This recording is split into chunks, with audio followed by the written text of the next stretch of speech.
Shalom, shalom, ¿cómo están? Un querido amigo nos preguntó lo siguiente a partir de las mitzvot que corresponden a los Kohanim, algunas de las cuales estuvimos viendo en la parashá de la semana pasada. Estuvimos viendo en varias parashot en realidad, pero en Emor había algunas que eran muy características. Y nos dice, referente a los Kohanim y las cosas que les está prohibido realizar. Lo que no me cierra es la diferencia entre ellos y los de a pie, dado que somos todos iguales ante el Creador. Y luego dice, ahí le contesté algo, y luego dice, si no estuviera en la Torah pensaría que es cosa de los hombres, en este caso los sacerdotes del templo. Bueno, comencemos viendo que las mitzvot que estaban en la parashá anterior, la que le llamó la atención a nuestro amigo, eran mitzvot más bien restrictivas, cosas que los Kohanim no pueden hacer y que los dejan en desventaja con respecto al resto de los judíos. Por ejemplo, no se pueden casar con divorciadas, por ejemplo. Y he conocido amigos míos que siguen solteros, a pesar de tener gran edad como yo. ¿Por qué? Porque las personas que encontraron en sus vidas para casarse, siendo ellos Kohanim, eran personas que estaban en las condiciones que no tienen permitido los Kohanim de casarse. Por lo tanto, más que ventajas, le veo desventajas, entre otras cosas. Así que, para empezar por ahí. Pero luego debemos reconocer que la Torah establece un sistema complejo de responsabilidades y restricciones para los Kohanim, que son los sacerdotes, que son los descendientes de Aarón, el hermano de Moshe. Este grupo en el pasado, cuando existía el Templo de Jerusalén, tenía un rol fundamental en la vida espiritual del antiguo Israel, oficiando en el templo y llevando a cabo rituales sagrados que conectaban al pueblo con lo divino. Cada uno se conecta con Dios.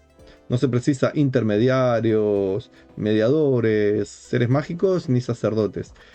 Pero como nuestros antepasados vivían una vida rústica, la mayoría trabajaban en el campo, precisaban también a aquellos que vivían aparte de los trabajos de campo para decirles, miren que la espiritualidad también está en el campo, es más, es muy bella y poderosa la espiritualidad que uno encuentra en las actividades del campo. Pero no se olviden que hay otro tipo de vida espiritual y eso es lo que les mostraban los Kohanim. Y decían, vengan, tenemos las ofrendas y los rituales en el templo, vengan al templo, vean cómo funciona el templo, aprendan cosas que lo van a poder aplicar también en su vida, en el campo, en el trabajo que sea. Así que era muy importante el rol del sacerdote. Los Kohanim ocupaban así un rol de funcionarios de servir a Dios como representantes del pueblo, a la vez que eran los responsables de mantener la santidad del templo, de los utensilios y de la comunidad.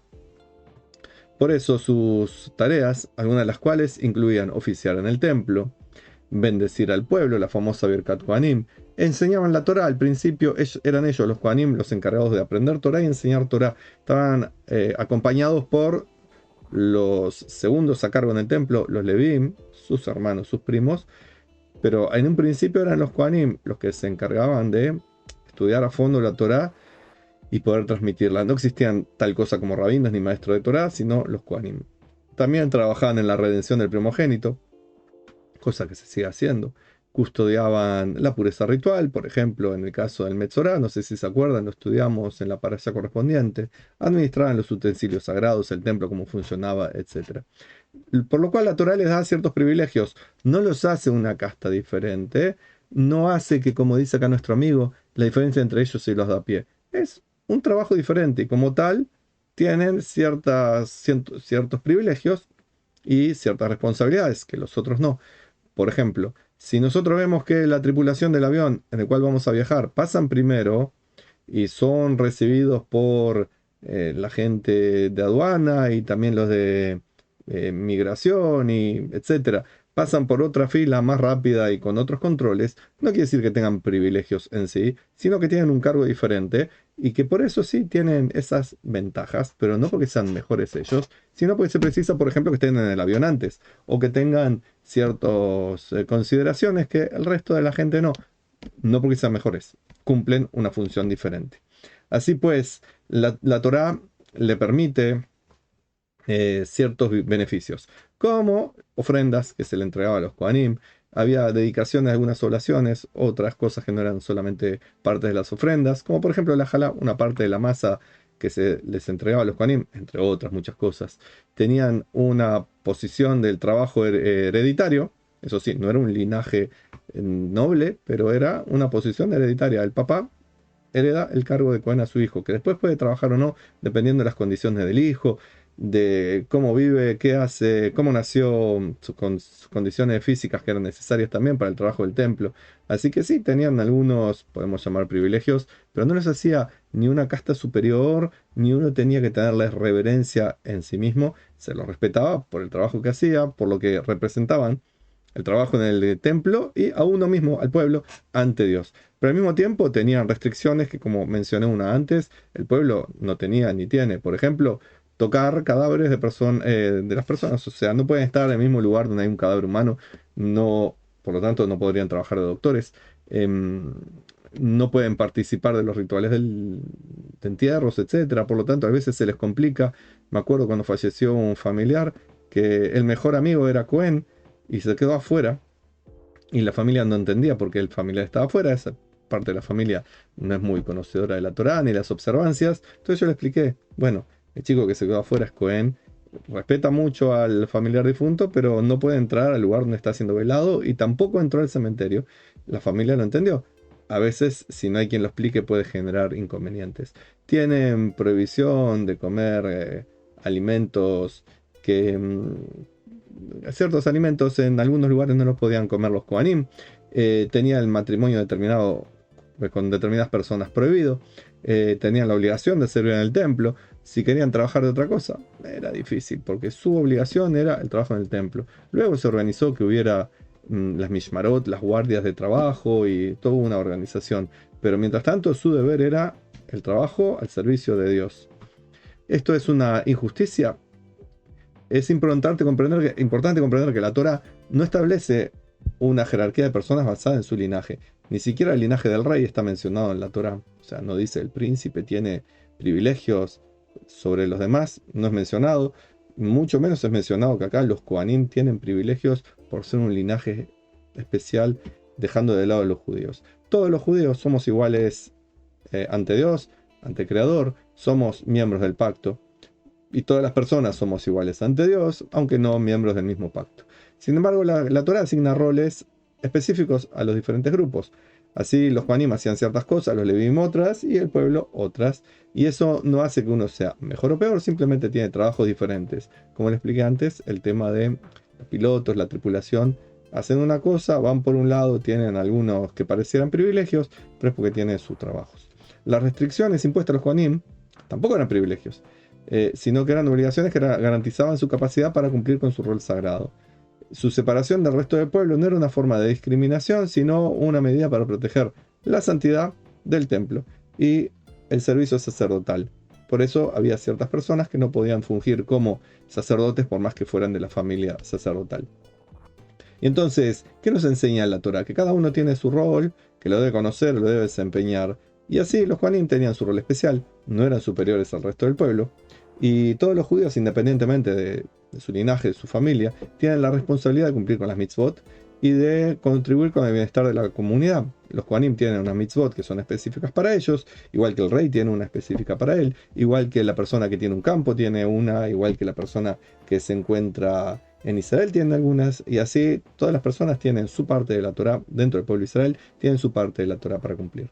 Así que en conclusión, las leyes que rigen a los Kohanim pueden parecer extrañas, incluso injustas para el lector moderno, que no estamos asociando cómo era la vida de ellos en la antigüedad, ni cómo era el sistema de jerarquías, y más bien lo estamos viendo de un punto de vista de la diáspora y de la lejanía en el tiempo. Sin embargo, es importante comprender que en ese contexto histórico, en lo que estaba funcionando, en lo que estaban establecidos, la Torá establece la jerarquía de personas para que tengan roles específicos, para asegurar el correcto funcionamiento del sistema religioso, social.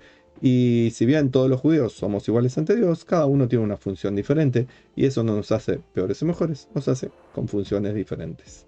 Por último, en la parte de abajo del comentario de nuestro amigo, si no estuviera en la Torá, pensaría que es cosa de los hombres. Hay gente que, sabiendo que está en la Torá, piensa que es cosa de hombres. Por eso dicen que hay diferentes autores para la Torá. Por supuesto que esa no es la visión tradicional. Dicen la Torá fue escrita durante mucho tiempo por diferentes autores y hay ciertas secciones que son mencionadas como el códice sacerdotal porque fueron escritos por sacerdotes del templo, y precisamente todo aquello que parece tener una ventaja para los sacerdotes es parte del código sacerdotal también ciertos rituales, ciertas formas de denominar a la divinidad, etc. Eso es lo que hace la crítica bíblica, que puede ser desmontada muy fácilmente por aquellos que saben Torá y comprenden, por un lado, que sí tiene cosas que parecen extrañas la Torá, que parece la obra de hombres, pero dicen, nosotros podemos perfectamente entenderlo sin necesidad de recurrir a todos esos artilugios de que hubo diferentes autores, etc. Pero sí, a veces pudiera parecer que hay ciertas ventajas, pero cuando uno se pone, para los Juanim, los sacerdotes, pero cuando uno se pone a analizar, dice, ¿son tan ventajas esto en realidad? ¿O es lo que expliqué antes? Es un sistema organizado para que ellos tengan algunas facilidades, porque no pueden estar trabajando en el campo si tienen que estar en el templo, porque no pueden estar trabajando en otras cosas si tienen que estar en el templo, si tienen que estar dedicados al estudio de la Torah. Con el paso del tiempo, sí, es cierto, con mucho tiempo después, en la zona del segundo templo, antes de la era común, ya empezó a haber algunos conflictos con la casta sacerdotal. Ahí sí ellos se creían casta, tenían sus propias creencias, sus propios problemas políticos. Cuando se menciona a los fariseos y los saduceos, bueno, los fariseos serían, por lo general, gente del pueblo que no eran Kohanim, por lo general, que tenían su forma de interpretar la Torá, sus tradiciones recibidas de sus maestros, y al mismo tiempo los saduceos, los sedukim, eran en su mayoría sacerdotes y tenían también sus ideas, sus dogmas y creían que la casta sacerdotal tuviera privilegios. Pero eso es mucho tiempo después de la existencia de la Torá y no hace a la pregunta del querido amigo.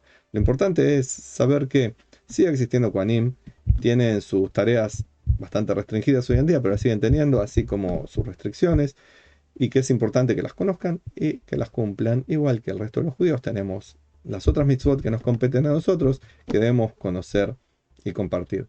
Más allá de lo cual, es interesante que la persona estudie la Torá, como hizo acá nuestro amigo, que tenga sus dudas, sus críticas, su forma de analizarlo, porque demuestra que no es simplemente estoy repitiendo un texto, sino que realmente estoy tratando de interiorizar y de comprenderlo, y al mismo tiempo encontrar cómo poder armonizarlo con nuestra vida actual, que a veces nos parece un poco extraño.